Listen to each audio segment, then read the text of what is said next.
Hello everybody and welcome back to another MB Tanks devlog. Today we're going over some progress I've made and some changes to the original idea of what I wanted to do. Since the last devlog I've had a lot of different ideas come up, which I think I'm more capable of to do. With a couple of my latest videos I've been experimenting with multiplayer online servers, and realizing making a mass multiplayer tank game is pretty much out of my budget. However, making a co-op mission-based open world tank game is a lot more feasible and more plausible for a full-time college student. With that all being said, here's a couple ideas I have for my game. Making a co-op game just focused around tanks can be fun, but I have more ideas that I think would add to the game substantially. One of them is adding a first-person character that you can walk around to get in and out of tanks, kind of like Ghost Recon Wildlands by Tom Clancy, where you are given missions around the map to go complete while unlocking new abilities and weapons. One primary benefit is that creating an FPS character has never been easier. I own several different FPS templates that I can combine to make my own unique character.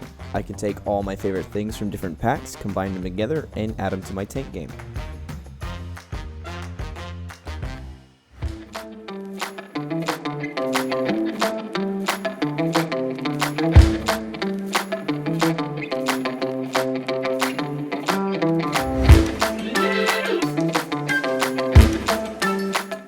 After exploring all my options and trying to figure out which FPS character would be the best for my game, I worked with each pack over an hour just to see how implementing or how hard it would be adding some features I wanted the character to have.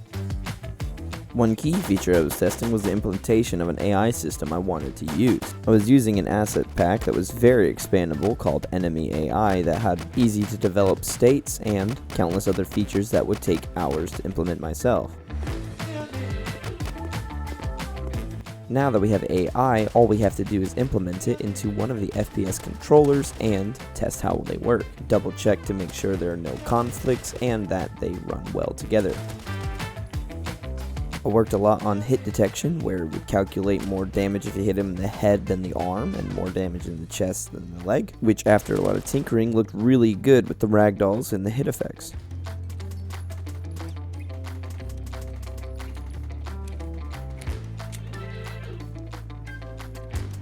I am also using blood splatter effects from an asset pack online. It includes a heartbeat whenever you get too low, which feels pretty cool and makes the game feel a little bit more polished. Since I'm in the testing stage with the FPS character, I wanted to implement as many things as I can that are relative to the player, as in sliding doors, drivable vehicles, interaction with the world, and other implementations that are required later down the line.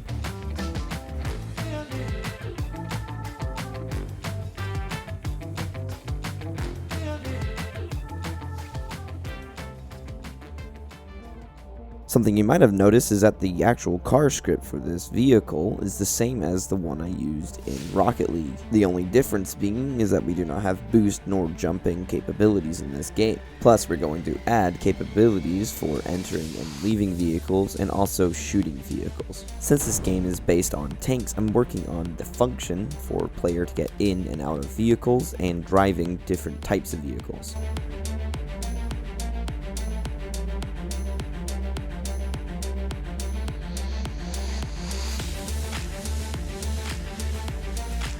Here's a quick issue I'm running in with my game. I am not sure if I should stick with the realistic graphics or continue with using the low poly art style. With low poly, it's easier to create bigger worlds, maybe more features, more environments, etc. With realistic, I'm going to struggle since it costs a lot more, and PC-wise, it would cost a lot more resources. I am not sure, but I'm going to swap more over to the low poly style, and maybe you guys can let me know what you think.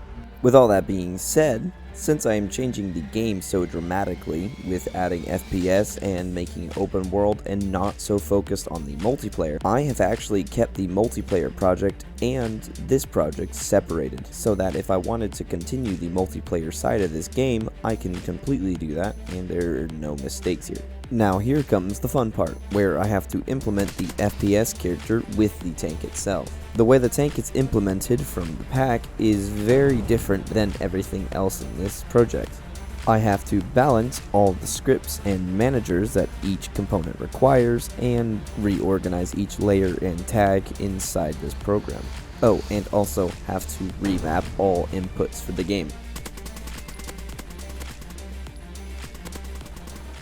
After searching for an environment to start working on a map for the game, I settled on a desert low poly theme.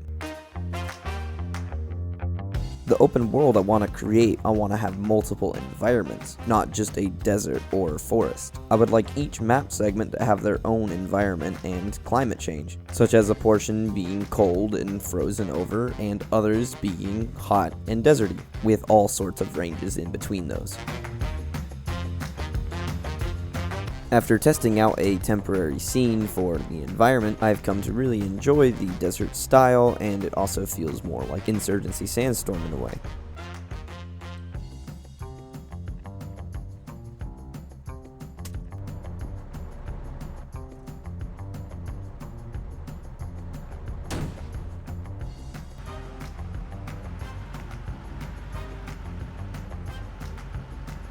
With a couple last touches to the environment and style, I added a custom skybox that you can change on the fly. These skyboxes come with 5 different varieties, all sorts and different scenarios that can simulate different times of day, different environments, different climates, and a variety of other needs.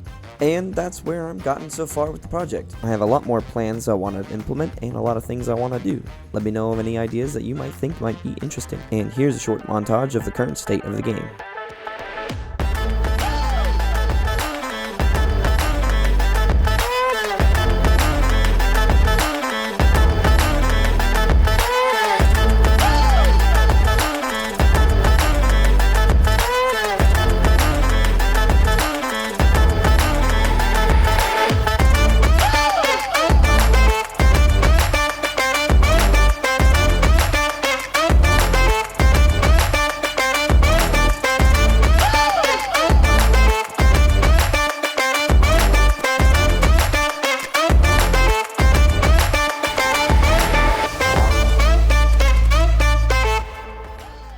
Well, I hope you all enjoyed. If you have, please consider hitting that subscribe button and that like button. It would be very much appreciated. If you're looking for another video to watch, go ahead and check out one of my previous videos. Those are pretty awesome, and I've put a lot of time into those as well. I think you might like those just as much as this one. With that all being said, check out this video. You guys have a good one.